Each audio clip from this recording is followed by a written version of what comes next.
ಆತ್ಮೀಯ ವಿದ್ಯಾರ್ಥಿಗಳಿಗೂ ಹಾಗೂ ಯುವ ಸಮುದಾಯಕ್ಕೂ ನನ್ನ ನಮಸ್ಕಾರಗಳು. ನಾನು ಪ್ರೊಫೆಸರ್ SP ಹಾಲೊಳ್ಳಿ, ಕರ್ನಾಟಕ ಸರ್ಕಾರ ಕಾಲೇಜು ಶಿಕ್ಷಣ ಇಲಾಖೆ ರಾಣಿ ಚೆನ್ನಮ್ಮ ವಿಶ್ವವಿದ್ಯಾಲಯ ಅಡಿಯಲ್ಲಿ ಸರ್ಕಾರಿ ಪ್ರಥಮ ದರ್ಜೆ ಕಾಲೇಜು ತೆಲಸಂಗದಲ್ಲಿ ಅರ್ಥಶಾಸ್ತ್ರ ವಿಷಯದಲ್ಲಿ ಸಹಾಯಕ ಪ್ರಾಧ್ಯಾಪಕನಾಗಿ ಕಾರ್ಯನಿರ್ವಹಿಸ್ತಾ ಇದ್ದೇನೆ. ನಾನೀಗ ಭಾರತ ವಿದೇಶಿ ವ್ಯಾಪಾರ BA ಅಂತಿಮ ವರ್ಷದ ಅರ್ಥಶಾಸ್ತ್ರ ಪತ್ರಿಕೆ 2ರ ಭಾರತ ವಿದೇಶಿ ವ್ಯಾಪಾರ ಪಾಠದಲ್ಲಿ ಬರ್ತಕ್ಕಂಥ ಅಧ್ಯಾಯದಲ್ಲಿ ಬರ್ತಕ್ಕಂಥ ಪಾವತಿ ಶುಲ್ಕು ಬ್ಯಾಲೆನ್ಸ್ ಆಫ್ ಪೇಮೆಂಟ್ ಅನ್ನು ನಿಮ್ಮೆಲ್ಲರಿಗೂ ಈ ವಿಡಿಯೋ ಲೆಸನ್ ಮೂಲಕ ತಿಳಿಸಲಿದ್ದೇನೆ. ನಾನು ನನ್ನ ಈ ಚಾನೆಲ್ ಲಕ್ಷ್ಯ career and entrepreneur academy Belagavi. ಈ ವಿಡಿಯೋ ಪೂರ್ಣ ಮುಗಿಯುವವರೆಗೆ ನೋಡಿ. ಮುಗಿದ ನಂತರ ವಿಡಿಯೋ ಇಷ್ಟವಾಗಿದ್ದರೆ ಲೈಕ್ ಮಾಡಿ, ಸಬ್ಸ್ಕ್ರೈಬ್ ಮಾಡಿ, ಪಕ್ಕದಲ್ಲಿರುವ ಬೆಲ್ ಐಕಾನ್ ಪ್ರೆಸ್ ಮಾಡುವ ಮೂಲಕ ಮುಂದಿನ ನೋಟಿಫಿಕೇಷನ್ಗಳನ್ನು ಪಡೆಯಲಿಕ್ಕೆ ನಿಮ್ಮೆಲ್ಲರಲ್ಲಿ ವಿನಂತಿಸ್ತಾ ಇದ್ದೇನೆ. ಬನ್ನಿ ಸ್ನೇಹಿತರೆ, ಈಗ ಬ್ಯಾಲೆನ್ಸ್ ಆಫ್ ಪೇಮೆಂಟ್ ಬಗ್ಗೆ ತಿಳಿದುಕೊಳ್ಳೋಣ. ಆತ್ಮೀಯ ವಿದ್ಯಾರ್ಥಿಗಳೇ, ಯಾವುದೇ ಒಂದು ದೇಶದ ಪಾವತಿ ಶುಲ್ಕು ಅಂದರೆ ಅದು ಒಂದು ವರ್ಷದ ಅವಧಿಯಲ್ಲಿ ಜಗತ್ತಿನ ಇತರೆಲ್ಲ ದೇಶಗಳೊಂದಿಗೆ ಮಾಡಿದ ಎಲ್ಲ ಆರ್ಥಿಕ ವ್ಯವಹಾರಗಳ ಕ್ರಮಬದ್ಧ ದಾಖಲೆಗಳ ಪಟ್ಟಿಯಾಗಿದೆ. ಇದನ್ನು ನಾವು ಪಾವತಿ ಶುಲ್ಕು ಅಂತ ಕರೀತೇವೆ. ಈ ಪಾವತಿ ಶುಲ್ಕು ಆ ದೇಶದ ಹಣಕಾಸಿನ ಸ್ಥಿತಿಗತಿಯನ್ನು ತಿಳಿಸುವಂಥ ಅತ್ಯುತ್ತಮವಾದಂಥ ಒಂದು ದಾಖಲೆ ಸನ್ನಿವೇಶವಾಗಿದೆ ಅಂತ ಹೇಳ್ಬೋದು ಸ್ನೇಹಿತರೆ. ಇಲ್ಲಿ ನಾವು ಈ ಹಿಂದಿನ ವಿಡಿಯೋದಲ್ಲಿ ತಿಳಿಸಿಕೊಟ್ಟಂತೆ ಪಾವತಿ ಶುಲ್ಕು ಮುಖ್ಯವಾಗಿ ಈ ರೀತಿ ರಚನೆಯನ್ನು ಹೊಂದಿದ್ದು ಚಾಲ್ತಿ ಖಾತೆ, ಬಂಡವಾಳ ಖಾತೆ, ಅಧಿಕೃತ ಮೀಸಲು ಖಾತೆ ರೀತಿ ಪ್ರಮುಖವಾದ 4 ಖಾತೆಗಳನ್ನು, ತಪ್ಪು ಒಪ್ಪುಗಳು ಎಂಬಂತೆ ಪ್ರಮುಖವಾದ 4 ಖಾತೆಗಳನ್ನು ಹೊಂದಿರುತ್ತದೆ ಸ್ನೇಹಿತರೆ. ಅದರಲ್ಲಿ ಮೊದಲನೇದಾಗಿ ಬರ್ತಕ್ಕಂಥದ್ದು ಚಾಲ್ತಿ ಖಾತೆ, current account. It is a very very important phenomena in every countries balance of payment.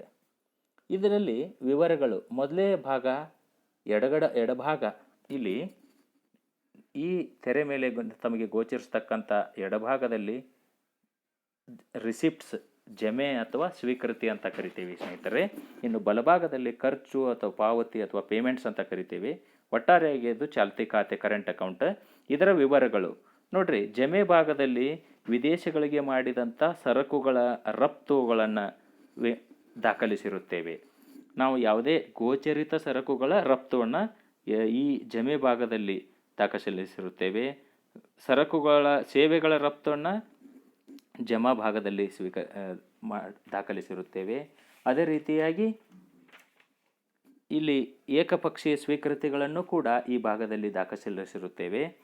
ಅದೇ ರೀತಿಯಾಗಿ ಖರ್ಚು ಪಾವತಿಗಳನ್ನು, ಸರಕುಗಳ ಆಮದು, ಸೇವೆಗಳ ಆಮದು, ಏಕಪಕ್ಷೀಯ ಪಾವತಿ ಇವುಗಳನ್ನು ಖರ್ಚಿನ ಭಾಗದಲ್ಲಿ ದಾಖಲಿಸಿರುತ್ತೇವೆ. ಈ ರೀತಿ ಚಾಲ್ತಿ ಖಾತೆ ಒಳಗೊಂಡಿರುತ್ತದೆ. ನಂತರದಲ್ಲಿ ಬರ್ತಕ್ಕಂಥದ್ದು ಬಂಡವಾಳ ಖಾತೆ. ಬಂಡವಾಳ ಖಾತೆ ಕ್ಯಾಪಿಟಲ್ ಅಕೌಂಟ್. ಈ ಕ್ಯಾಪಿಟಲ್ ಅಕೌಂಟ್ನಲ್ಲಿ ಜಮೆ ಭಾಗದಲ್ಲಿ, ಸ್ವೀಕೃತಿ ಭಾಗದಲ್ಲಿ ವಿದೇಶಗಳಿಂದ ಪಡೆದ ಸಾಲ, ವಿದೇಶಗಳಿಂದ ಪಡೆದಂಥ ಸಾಲ, ವಿದೇಶಗಳಿಗೆ ನೀಡಿದ ನೇರ ಹೂಡಿಕೆ ಹಾಗೂ ವಿದೇಶಿಯರು ಮಾಡುವ ಸಾಲ ಮರುಪಾವತಿ. ನಾವು ಉದಾಹರಣೆಗೆ ಭಾರತ ಜಗತ್ತಿನ ಬೇರೆ ದೇಶಗಳಿಗೆ ಸಾಲ ನೀಡಿದ್ದರೆ ಅದು ಕಂತಿನಲ್ಲಿ EMI ರೂಪದಲ್ಲಿ ಭಾರತಕ್ಕೆ ಮರಳಿ ಬರುತ್ತಿರುತ್ತದೆ. ಆ ರೀತಿ ಅವರು ಮಾಡಿದಂಥ ಮರುಪಾವತಿ ಈ ಸ್ವೀಕೃತಿ ಭಾಗದಲ್ಲಿ ಬರುತ್ತದೆ. ಅದೇ ರೀತಿಯಾಗಿ ಚಿನ್ನ ಮತ್ತು ಆಸ್ತಿಗಳ ಮಾರಾಟ ಮಾಡಿದಾಗ ವಿದೇಶಿಯರಿಂದ ನಾವು ಹಣವನ್ನು ಸ್ವೀಕರಿಸುತ್ತೇವೆ, ಅದು ಕೂಡ ಸ್ವೀಕೃತಿ ಭಾಗದಲ್ಲಿ ಬರುತ್ತದೆ ಸ್ನೇಹಿತರೆ. ಅದೇ ರೀತಿಯಾಗಿ ಬಂಡವಾಳ ಖಾತೆಯಲ್ಲಿ ಖರ್ಚಿನ ಭಾಗದಲ್ಲಿ, ಪೇಮೆಂಟ್ಸ್ ಭಾಗದಲ್ಲಿ ಮುಖ್ಯವಾಗಿ ವಿದೇಶಗಳಿಗೆ ನೀಡುವ ಸಾಲ ಮತ್ತು ವಿದೇಶದಲ್ಲಿ ಮಾಡುವ ನೇರ ಹೂಡಿಕೆ ಈ ಭಾಗದಲ್ಲಿ ಬರುತ್ತೆ.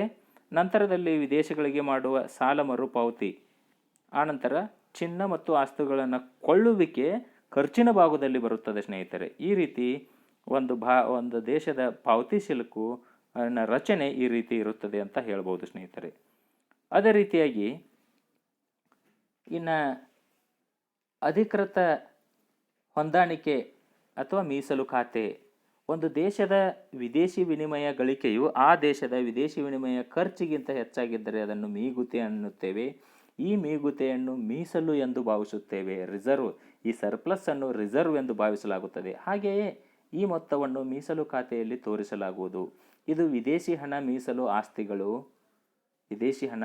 ಆಸ್ತಿಗಳು, ಚಿನ್ನ ಮತ್ತು ಸ್ಪೆಷಲ್ ಡ್ರಾಯಿಂಗ್ ರೈಟ್ಸ್, IMF ಕೊಡಮಾಡುವ ವಿಶೇಷ ಹಣ, ಸ್ಪೆಷಲ್ ಡ್ರಾಯಿಂಗ್ ರೈಟ್ಸ್, SDR ಅಂತ ಕರಿತೀವಿ ನಾವು ಅದನ್ನು. ಇವುಗಳ ಹಕ್ಕುಗಳ ರೂಪದಲ್ಲಿ ಅಧಿಕೃತ ಹೊಂದಾಣಿಕೆ ಖಾತೆ ಅಥವಾ ಅಧಿಕೃತ ಮೀಸಲು ಖಾತೆಯಲ್ಲಿ ದಾಖಲಾಗಿರುತ್ತದೆ ಸ್ನೇಹಿತರೆ. ಈ ರೀತಿ ಒಂದು ದೇಶದ ಪಾವತಿ ಶಿಲ್ಕು ಇರುತ್ತದೆ. ಇನ್ನು ವ್ಯಾಪಾರಿ ಶಿಲ್ಕು, ಈ ವ್ಯಾಪಾರಿ ಶಿಲ್ಕು ಯಾವ ರೀತಿ ಅಂದರೆ ಇದು ಪಾವತಿ ಶಿಲ್ಕಿನ ಒಂದು ಭಾಗ. The balance of trade is a part of balance of payment ಅಂತ ಹೇಳ್ಬೋದು ಸ್ನೇಹಿತರೆ. ಒಂದು ರಾಷ್ಟ್ರವು ಒಂದು ವರ್ಷದ ಅವಧಿಯಲ್ಲಿ ಗೋಚರ ಸರಕುಗಳ ರಫ್ತಿನ ಮೌಲ್ಯ ಮತ್ತು ಗೋಚರ ಸರಕುಗಳ ಆಮದು ಮೌಲ್ಯಗಳ ನಡುವಿನ ವ್ಯತ್ಯಾಸವನ್ನು ವ್ಯಾಪಾರಿ ಶುಲ್ಕ ಎಂದು ಕರೆಯುತ್ತಾರೆ ಸ್ನೇಹಿತರೆ. ಇಲ್ಲಿ ಮುಖ್ಯವಾಗಿ 3 ಪ್ರಕಾರದ ವ್ಯಾಪಾರಿ ಶುಲ್ಕಗಳು ಅಂದರೆ 3 ಸನ್ನಿವೇಶಗಳು ಇರುತ್ತವೆ ಸ್ನೇಹಿತರೆ. ಅನುಕೂಲಕರ ವ್ಯಾಪಾರಿ ಬಾಕಿ, ಪ್ರತಿಕೂಲ ವ್ಯಾಪಾರ ಬಾಕಿ ಮತ್ತು ಸಮತೋಲಿತ ವ್ಯಾಪಾರ ಬಾಕಿ. ಮುಖ್ಯವಾಗಿ ಅನುಕೂಲಕರ ವ್ಯಾಪಾರಿ ಬಾಕಿ ಅಂದಾಗ ಒಂದು ರಾಷ್ಟ್ರವು ಜಗತ್ತಿನ ಇತರ ದೇಶಗಳೊಂದಿಗೆ ಅಂತಾರಾಷ್ಟ್ರೀಯ ವ್ಯಾಪಾರದಲ್ಲಿ ತೊಡಗಿದಾಗ ಕಣ್ಣಿಗೆ ಕಾಣುವಂತಹ ಗೋಚರಿತ ಸರಕುಗಳ ರಫ್ತು ಮೌಲ್ಯವು ಗೋಚರಿತ ಸರಕುಗಳ ಆಮದು ಮೌಲ್ಯಕ್ಕಿಂತ ಅಧಿಕವಾಗಿದ್ದರೆ ಆ ದೇಶವು ಅನುಕೂಲಕರ ವ್ಯಾಪಾರ ಬಾಕಿಯನ್ನು ಹೊಂದಿದೆ ಅಂದರ್ಥ. ಅದೇ ರೀತಿಯಾಗಿ ಪ್ರತಿಕೂಲ ವ್ಯಾಪಾರ ಬಾಕಿ ಅಂದಾಗ ಗೋಚರ ಸರಕುಗಳ ಆಮದು ಮೌಲ್ಯವು ಗೋಚರ ಸರಕುಗಳ ರಫ್ತು ಮೌಲ್ಯಕ್ಕಿಂತ ಅಧಿಕವಾಗಿದ್ದರೆ ಒಂದು ದೇಶವು ಪ್ರತಿಕೂಲ ವ್ಯಾಪಾರ ಬಾಕಿ ಹೊಂದಿದೆ ಅಂತ ಹೇಳ್ಬೋದು ಸ್ನೇಹಿತರೆ. ಈ ರೀತಿ ಪ್ರತಿಕೂಲ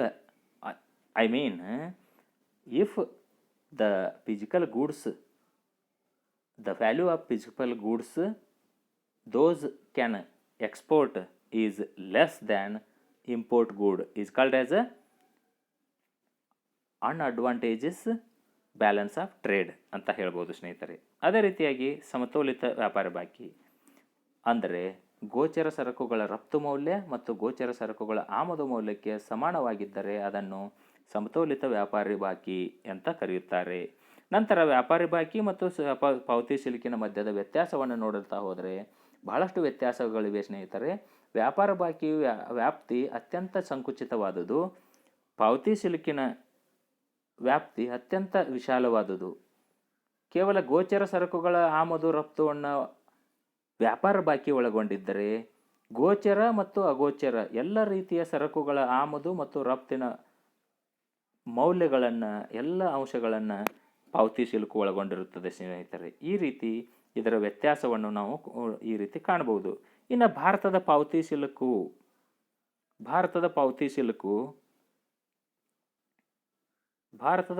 ಶಿಲ್ಕನ್ನು ನಾವು ನೋಡ್ಲತ್ತಾ ಹೋದರೆ ಭಾರತದ ಪಾವತಿ ಶಿಲ್ಕಿನಲ್ಲಿ ಮುಖ್ಯವಾಗಿ 2 ಭಾಗಗಳನ್ನಾಗಿ ವಿಂಗಡಿಸಿದ್ದಾರೆ ಸ್ನೇಹಿತರೆ. 1991ರ ಸ್ವಾತಂತ್ರ್ಯ ಕಾಲಕ್ಕೆ 1991ರ ಪೂರ್ವದ ಪಾವತಿ ಶಿಲ್ಕು, 1991ರ ನಂತರದ ಪಾವತಿ ಶಿಲ್ಕನ್ನು ಆಗಿ ವಿಂಗಡಿಸಿದ್ದಾರೆ. ಭಾರತದ ವಿದೇಶಿ ವ್ಯಾಪಾರವನ್ನು ಸ್ವಾತಂತ್ರ್ಯ ಪೂರ್ವದಲ್ಲಿ ಇಂಗ್ಲೆಂಡ್ ನಿಯಂತ್ರಣದಲ್ಲಿದ್ದಾಗ ಸ್ವಾತಂತ್ರ್ಯದ ನಂತರ ತನ್ನದೇ ಆದಂಥ ವ್ಯಾಪಾರ ನೀತಿಯನ್ನು ಅನುಸರಿಸುತ್ತಾ ಬಂದಿತು. ಸ್ವಾತಂತ್ರ್ಯದ ನಂತರ ಭಾರತದ ವ್ಯಾಪಾರಿ ಶಿಲ್ಕು ಪ್ರಮುಖವಾಗಿ 2 ಭಾಗಗಳನ್ನಾಗಿ ವಿಂಗಡಿಸಲಾಯಿತು. ಸ್ವಾತಂತ್ರ್ಯ ಕಾಲಕ್ಕೆ ಭಾರತ 1733 ಕೋಟಿ ಸ್ಟರ್ಲಿಂಗನ್ನು ವಿದೇಶಿ ವಿನಿಮಯವನ್ನು ಸಂಗ್ರಹಿಸಿತ್ತು ಸ್ನೇಹಿತರೆ.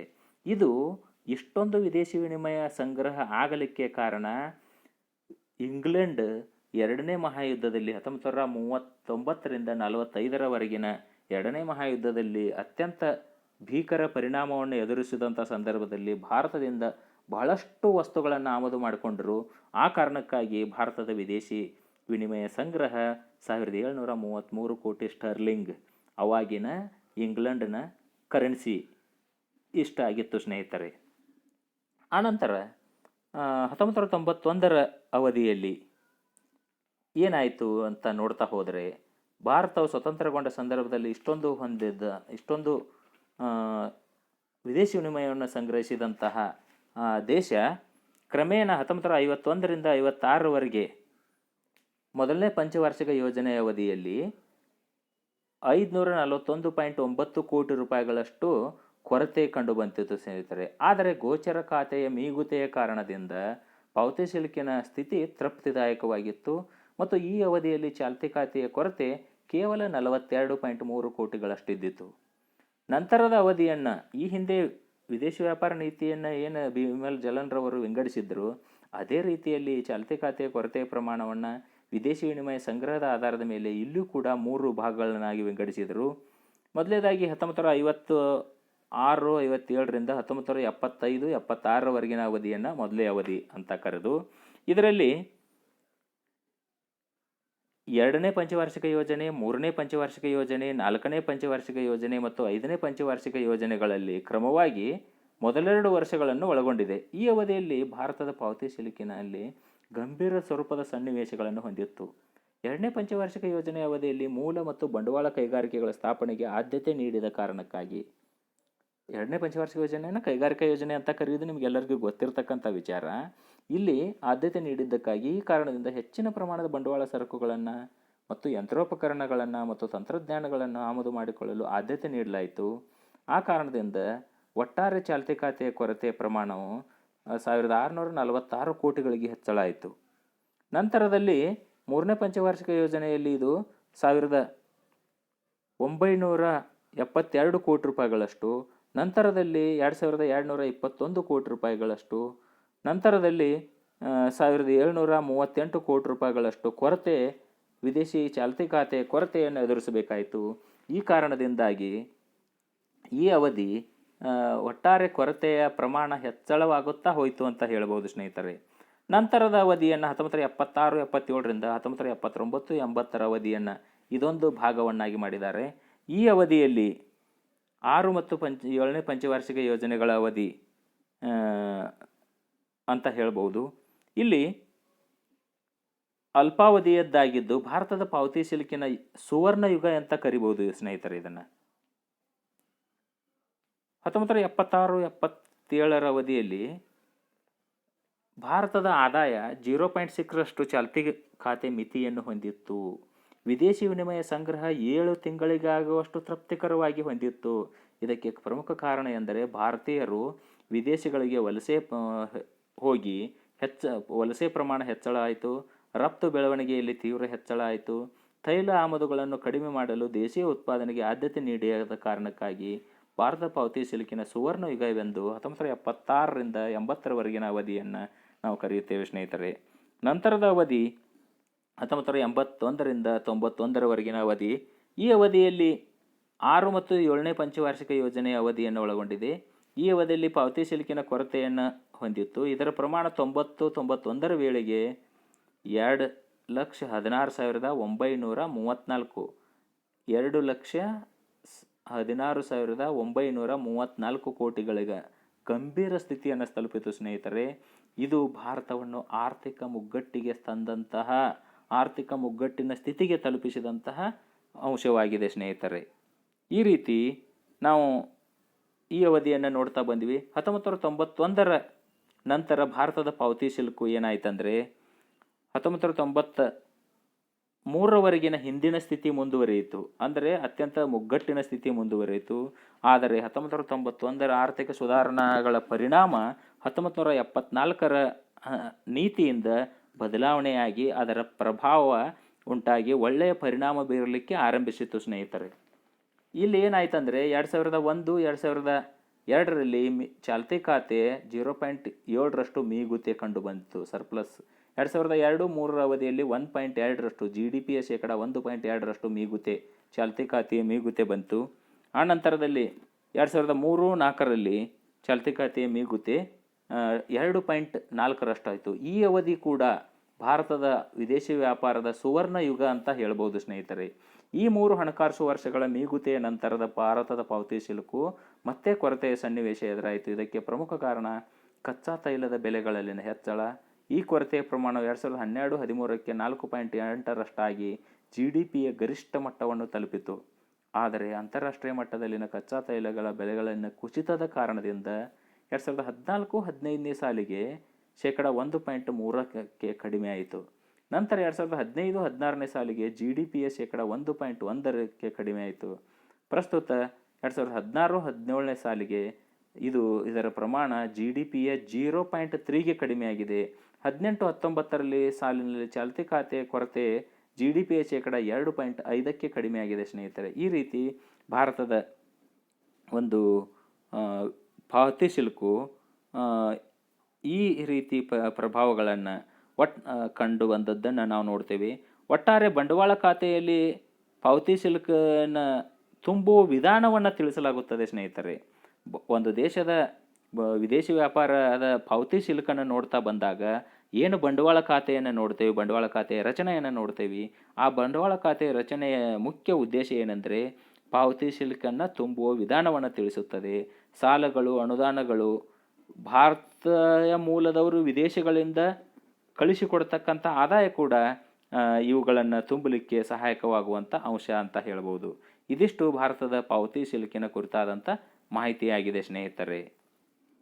ಇಲ್ಲಿಗೆ ಭಾರತ ವಿದೇಶಿ ವ್ಯಾಪಾರದಲ್ಲಿ ಪಾವತಿ ಶುಲ್ಕಿನ ಕುರಿತಾದಂಥ ಮಾಹಿತಿಯನ್ನು ತಾವು ಗರಿಷ್ಠ ಮಟ್ಟದಲ್ಲಿ ತಿಳಿದುಕೊಂಡಿದ್ದೀರಿ ಅಂತ ನಂಬಿಕೊಂಡಿದ್ದೇನೆ ಸ್ನೇಹಿತರೆ.